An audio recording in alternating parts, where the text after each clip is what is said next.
Aux États-Unis, la grande crise économique des années 30 aggrave la vague de criminalité qui a pris naissance dans les grandes villes. À cette époque, des gangsters tels qu'Al Capone et Lucky Luciano sont les maîtres incontestés de la mafia américaine. Un peu plus tard, dans les campagnes et les petites villes, se déchaînent des bandes de hors-la-loi qui pillent les banques et prennent la fuite au volant de puissantes automobiles. Certains bandits deviennent de véritables héros populaires. L'un d'eux s'appelle John Dillinger.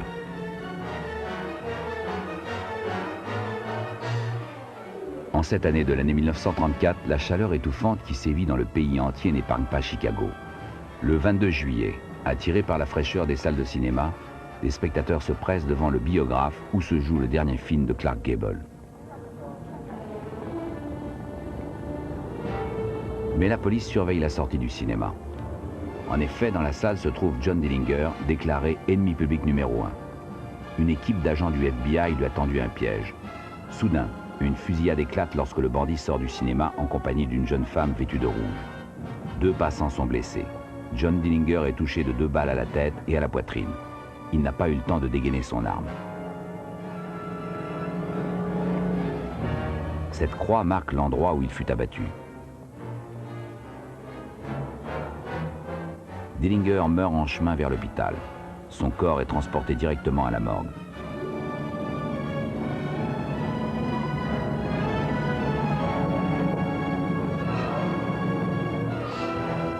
Le médecin légiste identifie le corps. Il s'agit bien de celui de John Dillinger, le gangster qui, déjouant les tentatives de la police pour l'arrêter, pillait banque après banque et tuait tous ceux qui lui barraient le chemin. Grâce aux empreintes digitales, les agents du FBI confirment l'identité de Dillinger. Il avait pourtant essayé de les effacer avec de la soude.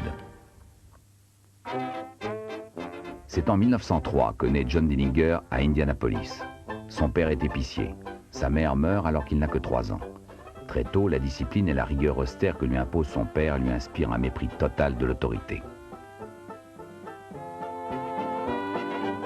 Enfant rebelle, il préfère errer dans les rues plutôt que d'aller à l'école ou travailler à la ferme que son père a achetée quelques années plus tôt.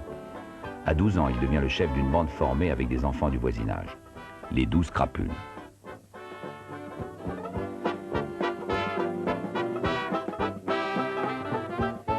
C'est l'ennui qui pousse Dillinger à commettre ses premiers forfaits. À la tête de sa bande, il s'introduit par effraction dans des usines et des dépôts des environs.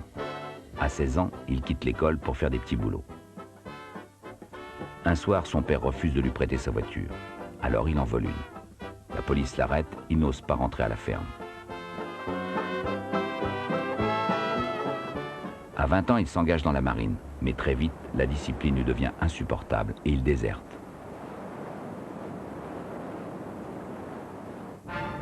De retour à Mauresville, il est accusé d'avoir volé un fermier. La police l'arrête de nouveau. Mais faute de preuves, il est relâché. 1 mois plus tard, il se marie et s'installe chez ses beaux-parents. Il trouve un emploi et devient membre de l'équipe de baseball locale. Il lie connaissance avec un des arbitres. Très vite, les 2 amis préparent un mauvais coup. Dillinger commence sa véritable carrière criminelle en tentant de dévaliser le propriétaire d'une épicerie qu'il matraque avec un tuyau. 2 jours plus tard, la police l'arrête. On lui promet l'indulgence s'il avoue. Sans avocat pour le défendre, il est condamné à une réclusion de 10 ans minimum pour agression. Il a alors 21 ans. Émus par la sévérité de la peine, les habitants de la ville signent une pétition demandant la clémence. Mais les portes de la prison ne s'ouvriront pour Dillinger que 10 ans plus tard. Dillinger ressent sa condamnation comme une grande injustice. Aigri, il complète son éducation de professionnel du crime pendant sa détention. Il se lie d'amitié avec des criminels endurcis avec lesquels il dresse une liste de banques à dévaliser. Avant même sa libération, il a déjà recruté une bande de malfrats pour les attaquer.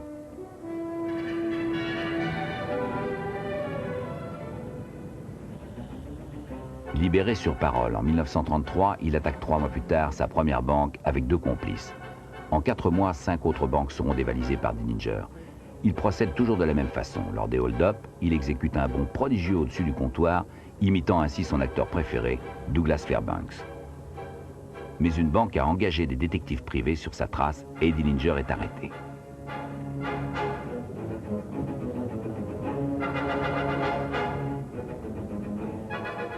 Mais il n'est plus seul. Avec l'argent des braquages, Dillinger a fait passer clandestinement des armes dans le pénitencier où sont détenus ses amis. Menaçant de tuer leurs otages, ses complices s'évadent, puis se mettent alors en œuvre de libérer Dillinger. Dans ce gang figurent de dangereux malfaiteurs. Harry Pierrepont, qui a déjà fait 4 tentatives d'évasion. Charles Maclay, dont la technique pour dévaliser les banques est de se faire passer pour un employé. Et Russell Clark, condamné à 20 ans de réclusion pour attaque à main armée. Les bandits se rendent à la prison où est détenu Dillinger. Ils se présentent comme des policiers. Mais Jess Sarber, le shérif chargé de surveiller Dillinger, est méfiant et il leur demande de lui prouver leur identité. En guise de réponse, il est abattu. Dillinger est prêt lorsque Pierrepont lui ouvre la porte et lui donne une arme.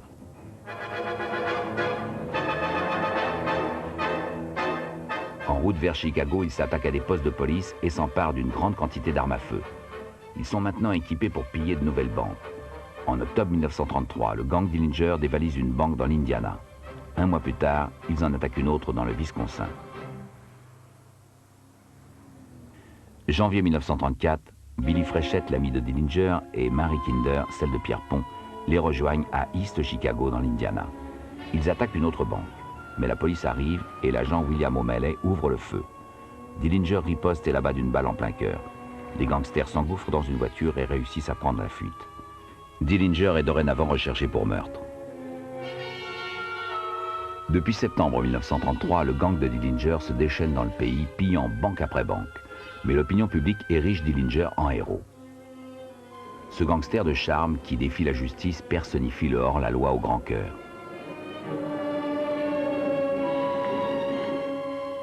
Dillinger, Pretty Boy Floyd et Bonnie and Clyde s'inspirent du légendaire Jesse James, devenu dans l'imagination populaire une sorte de Robin des Bois.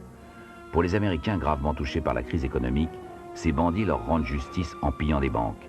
Ils les vengent des expropriations et des saisies dont ils sont victimes. Le président Roosevelt lance un appel de mobilisation contre le crime. Le crime peut être arrêté, et il sera arrêté. Le 25 janvier 1934, Dillinger et plusieurs de ses complices sont capturés dans l'Arizona. La police réussit à les arrêter sans le moindre coup de feu. En fait, 2 jours auparavant, un incendie s'était déclaré dans l'hôtel où résidait le gang. Ils demandèrent à l'un des pompiers d'aller sauver l'une de leurs malles et lui offrir un généreux pourboire. Dans cette malle se trouvaient toutes les mitraillettes du gang. Le lendemain matin, en voyant la photo de Dillinger dans un journal, le pompier reconnaît les bandits et les dénonce à la police.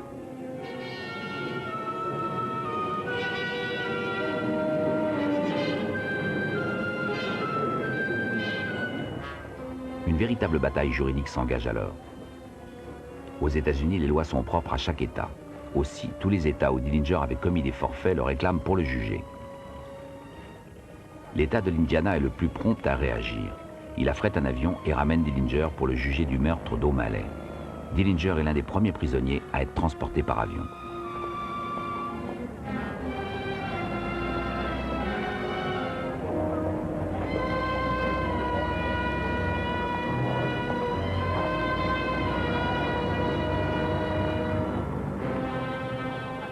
Une fois arrivé à Chicago, il est escorté jusqu'à la prison par un convoi de 85 policiers armés et de 12 motards.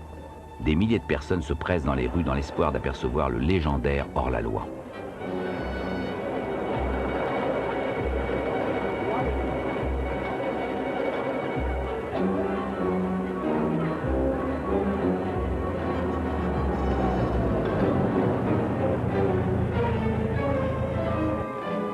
Le shérif Lillian Hawley attend Dillinger à la prison.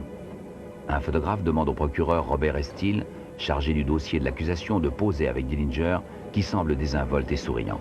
Cette photo mettra un point final à la carrière politique du procureur.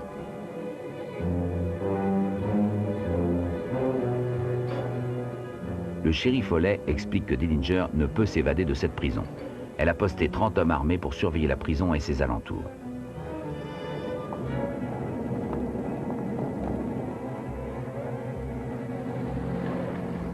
Le procureur souhaite pourtant transférer Dillinger dans une prison de haute sécurité. Hawley s'y oppose.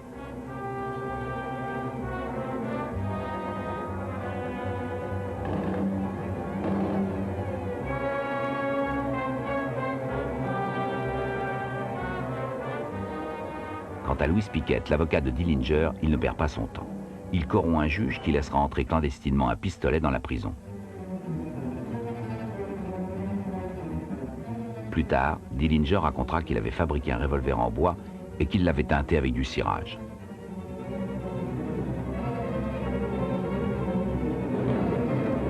Le matin du 3 mars 1934, prenant en otage l'adjoint du shérif, Dillinger traverse la cuisine de la prison.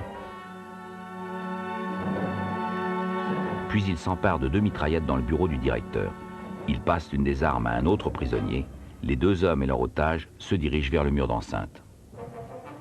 Le complice de Dillinger escalade le portail pour s'assurer que la voie est libre. Ils sortent alors de la prison calmement pour ne pas attirer l'attention. Ils détiennent toujours l'adjoint du shérif.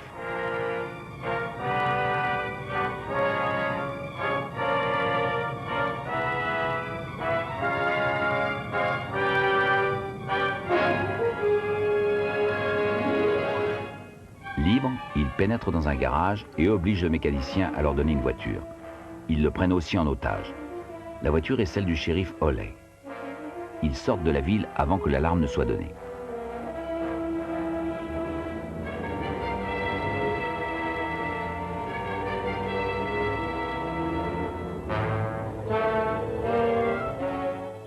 Un facteur est témoin de l'évasion et appelle la police qui ne veut pas le croire. Il lui faut aller sonner au portail de la prison pour avertir les surveillants. Dillinger est déjà loin, en route vers Chicago.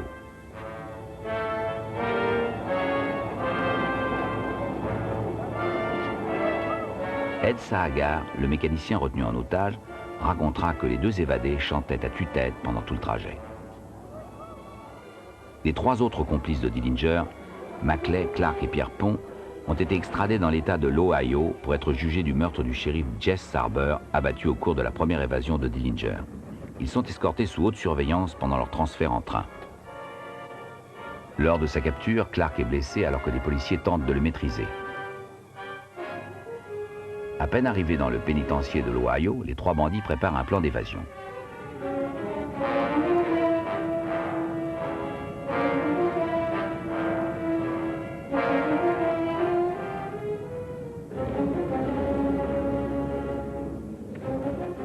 Mais l'administration du pénitencier renforce ses effectifs pour surveiller ces dangereux malfaiteurs.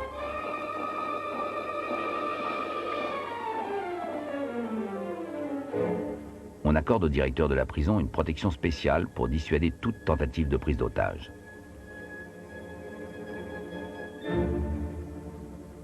Maclay et Pierpont sont condamnés à mort. Clark à la réclusion à perpétuité. Lors d'une tentative d'évasion, Maclay est abattu. Pierpont meurt sur la chaise électrique. Après son évasion spectaculaire, la première préoccupation de Dillinger est de former un nouveau gang. Mais en passant la frontière entre 2 États au volant d'une voiture volée, il commet un délit fédéral. Le FBI peut désormais se lancer à sa poursuite. Hoover est à la tête du FBI, puissante organisation destinée à poursuivre les hors-la-loi par-delà les frontières des États. Une équipe spéciale de 40 agents du FBI sous la direction de Melvin Purvis est chargée de poursuivre Dillinger, ennemi public numéro 1. Sa tête est mise à prix pour $10 000.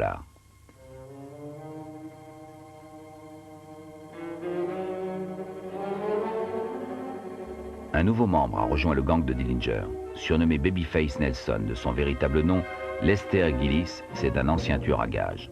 Sous des airs d'enfant innocent, c'est aussi un meurtrier sadique. Dillinger interviendra à plusieurs reprises pour l'empêcher de tirer inutilement.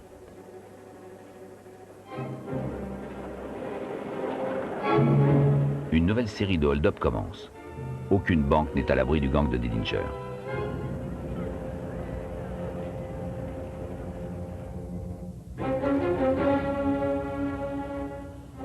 Malgré des barrages routiers et des perquisitions incessantes, les bandits échappent à la police. Lors du braquage d'une banque dans le Dakota, un policier est abattu par Babyface Nelson. Puis c'est au tour d'une banque dans l'Iowa. Là, le butin est maigre et 3 personnes sont blessées. Les taux de la police se resserrent, mais les fugitifs sont toujours en cavale.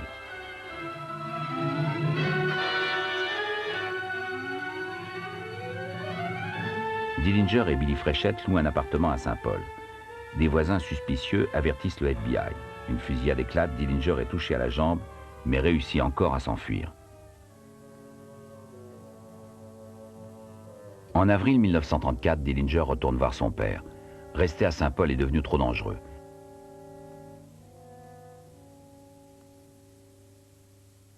Indulgent, son père lui organise un petit dîner de famille pour fêter leur retrouvailles. Le tout au nez des agents du FBI qui surveillent pourtant la ferme. Après le départ du bandit, Dillinger père, plein d'espoir, lance alors un appel à la clémence. Je suis le père de John Dillinger. Si John pouvait bénéficier de la liberté conditionnelle ou s'il était innocenté, il pourrait commencer une nouvelle vie. Je ne crois pas qu'il ait commis autant de hold-up qu'on l'en accuse. Je pense que si on lui donnait la chance d'un nouveau départ, il reviendrait sur le droit chemin. La réunion de famille qui a eu lieu ici était imprévue. C'était simplement un repas du dimanche. Nous n'avions pas préparé ce repas, car nous ne savions pas que John viendrait nous rendre visite. Il est simplement venu à l'improviste. Dillinger présente sa fiancée, Billy Frechette, à son père. 4 jours plus tard, elle est arrêtée sous les yeux du bandit et accusée de recel de malfaiteur.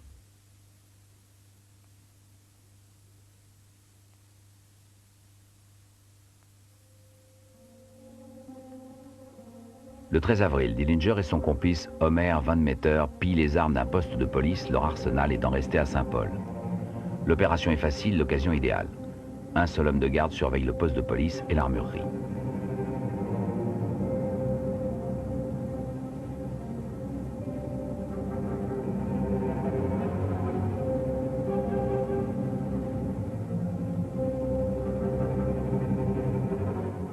Un pompier est témoin de la scène, mais il ne peut quitter son poste pour donner l'alarme, alors que Dillinger et Van Meter s'attaquent aux policiers.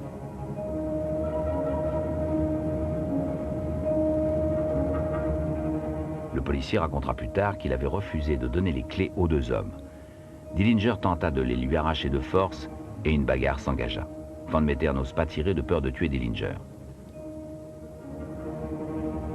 C'est alors que Van Meter frappa le policier à la tête.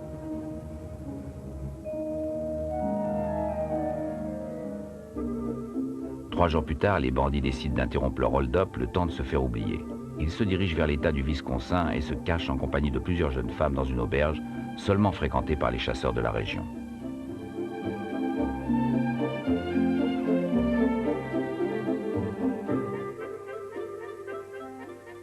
Ce chalet isolé dans une contrée sauvage est une cachette idéale pour des gangsters en fuite.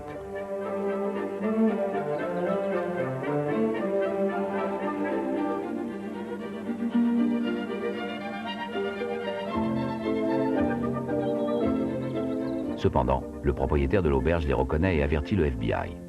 La police encercle l'auberge. Mais des aboiements préviendront les bandits. Les policiers ouvrent le feu. Lors de la fusillade, un policier est tué. En sautant par une fenêtre de derrière, les bandits réussissent à s'enfuir à travers bois le long des rives du lac.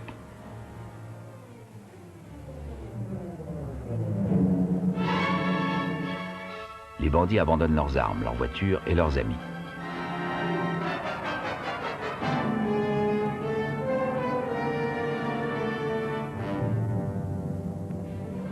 Ils volent une voiture à des habitants du voisinage et s'enfuient.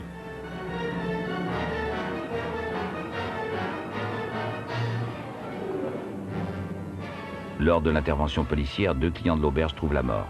4 autres sont blessés au moment de la fusillade.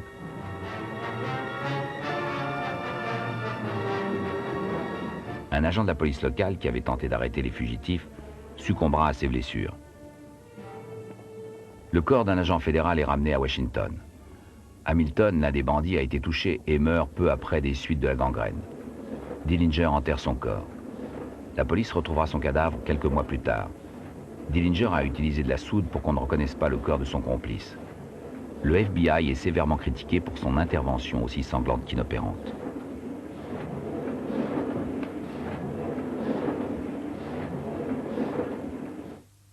Pretty Boy Floyd remplace Hamilton. Le 30 juin 1934, 8 hommes dévalisent une banque dans l'Indiana. Ce sera le dernier hold-up de Dillinger qui avait fêté ses 31 ans une semaine auparavant. Une pression croissante s'exerce sur le gang. Malgré une opération de chirurgie esthétique, Dillinger a peur qu'on le reconnaisse. Il n'a plus qu'une idée, trouver assez d'argent pour partir au Mexique.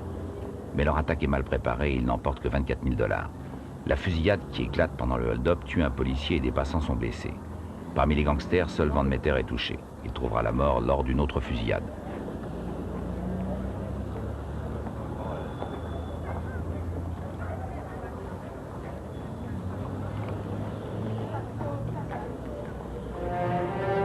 La police retrouve la trace de Dillinger à Chicago. Il se fait appeler Jimmy Lawrence et sort avec une serveuse prostituée occasionnelle. Le 22 juillet, le couple doit aller au cinéma en compagnie d'Anna Sage.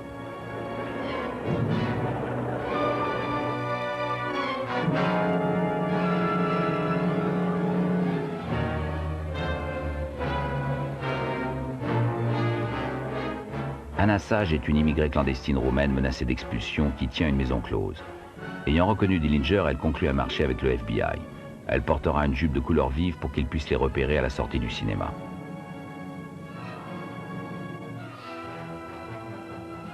Plus tard, elle expliquera la raison de son geste. J'avais remarqué qu'il ressemblait de manière frappante à Dillinger. Je savais que ce bandit avait tué sans pitié. J'ai pris alors contact avec un sergent de la police que je connaissais. Il a organisé une réunion avec un agent du gouvernement. Le 22 juillet, j'ai contacté Melvin Purvis pour l'avertir que nous irions tous au cinéma. À la sortie, la police a tenté de capturer Dillinger et il a été tué. J'ai rempli ma part du marché. J'espère que le gouvernement tiendra sa promesse. J'espère rester aux États-Unis avec mon mari et mon fils. Mais le permis de séjour ne lui fut pas délivré. Elle fut renvoyée dans son pays avec une récompense de 5 000 $. On l'a surnommée la Dame en Rouge. Les circonstances de la mort de Dillinger feront la une des journaux. C'est à 22h30 que Dillinger est sorti du cinéma en compagnie des deux femmes. Purvis fit un signe aux agents fédéraux qui attendaient Dillinger, tendu et silencieux. Le moment était venu d'agir. Il était encerclé. Mais Dillinger était méfiant et sur ses gardes. Il sentait que quelque chose n'allait pas. Il s'est enfui alors dans une ruelle voisine et tenta de dégainer son arme. Un agent le toucha avant qu'il ne puisse tirer. Il fut abattu d'une balle dans la tête qui lui transperça le crâne. Il s'écroula et reçut 2 autres balles. Son corps fut alors transporté à l'hôpital. Mais il s'avéra que Dillinger avait expié ses crimes dans l'ambulance. Quand je suis arrivé sur les lieux, Dillinger avait été emmené à l'hôpital, puis à la morgue. Je m'y suis donc rendu. Les agents du FBI avaient donc bien abattu Dillinger alors qu'il sortait du cinéma.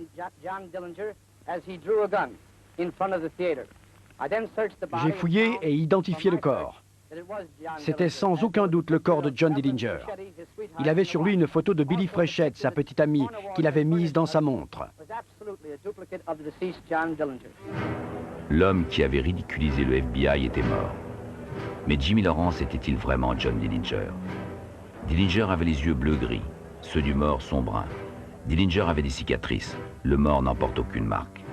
Dillinger était un athlète, le mort avait souffert de rhumatisme articulaire. Dillinger avait une excellente vue, le mort portait des lunettes.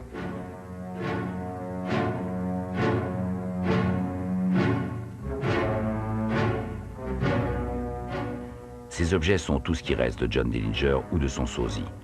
Nombreux sont ceux qui doutèrent de l'identité de l'homme qui fut abattu par le FBI. Il aurait aujourd'hui 92 ans. Selon une rumeur persistante, il aurait vécu à Hollywood.